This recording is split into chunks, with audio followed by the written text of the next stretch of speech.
Russia launches large-scale ballistic missile attack on Ukrainian cities.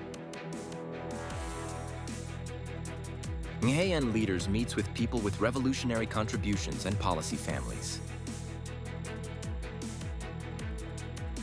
Vinh prison, a place of heroic and tragic memories. Hello, so good to see you again in today's news. I'm Huang Yan, and here we go, the first set of the show. Russia launched a large-scale aerial strike on Ukrainian cities late on August 27, attacking Kiev with missiles and targeting regions far from the front lines. Air raid sirens sounded across Ukraine, and residents of nearly every region were urged to seek shelter as Russia launched hypersonic missiles and multiple waves of drones throughout the night. At least 4 MiG-31 aircraft, jets armed with Kinzhal missiles, took off during the attack. Kyiv was rocked by explosions as Russia slammed the capital with drones and ballistic missiles. Ukraine's Air Force also reported that dozens of drones were flying in swarms above the country's central and southern regions, including Zhytomyr, Odessa, and Mykolaiv provinces. North Korean leader Kim Jong-un and Russian President Vladimir Putin will be among more than 24 foreign leaders to attend China's massive military parade next week.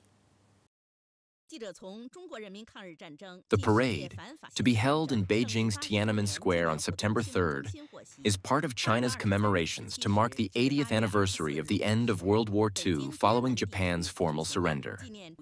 A total of 26 foreign heads of state and government will attend the parade, including Pakistan's Prime Minister Shehbaz Sharif.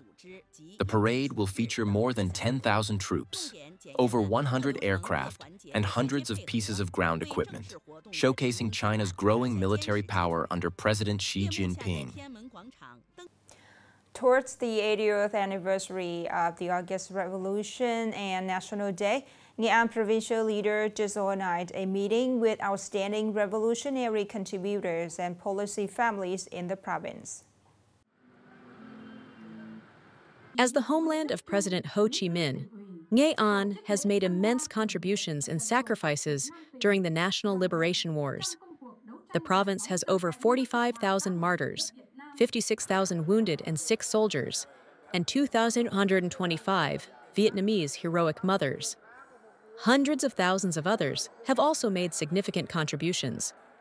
At the event, Secretary of the Provincial Party Committee, Nguyen Duc Trung, expressed deep gratitude and appreciation for the great sacrifices of previous generations.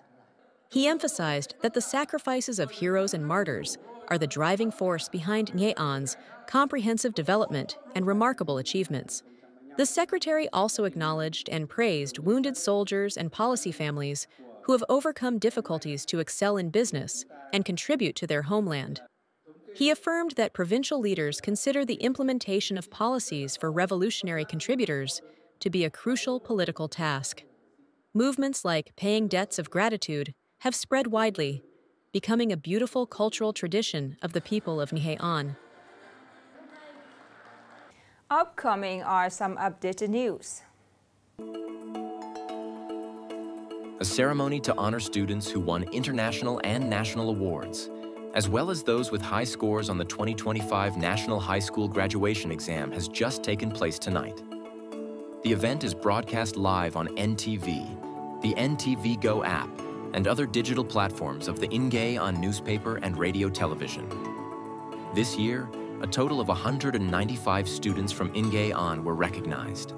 This includes 6 students who won international and regional medals, 96 students who achieved awards in the National Excellent Student Competition, 18 students who received other national-level prizes, and 75 students who scored highly on the 2025 National High School Graduation Exam. To recognize these achievements, the Nghệ An province has allocated over 3.542 billion VND from its budget to award the students and the teachers who contributed to the province's overall success in the 2024 to 2025 school year. The Politburo has set a vision for 2045 to build a modern, equitable, and high-quality national education system that places Vietnam among the world's top 20 leading nations in education. Accordingly, by 2030, Vietnam aims to complete universal preschool education for children aged 3 to 5, make education compulsory through lower secondary school, ensure at least 85% of people in the target age group complete high school. By 2045, Vietnam will strive to have at least 5 universities ranked in the global top 100 in certain fields, 100% of universities and 80% of vocational schools meeting national standards, at least 8 schools in the top 200 in Asia, and 1 school in the top 100 globally by 2030.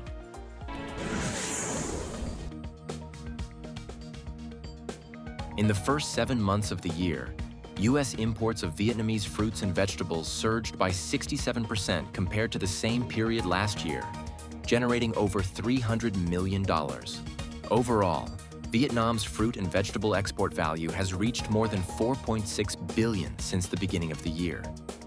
While China remains the largest importer of Vietnamese produce with $2.1 billion, its imports have slightly decreased. In contrast, the U.S. has climbed to the second position and is the market with the highest growth rate. Bananas, guavas, dragon fruit, fresh coconuts, and mangoes are among the most popular Vietnamese products for American consumers.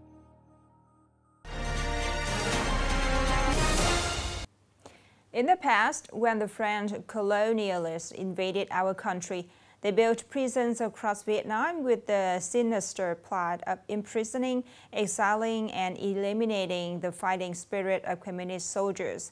Yet within those cold four-walled cells and under chains and shackles, these unwavering and patriotic communist soldiers continued to dedicate their passion to the party and the revolution. More in the story today.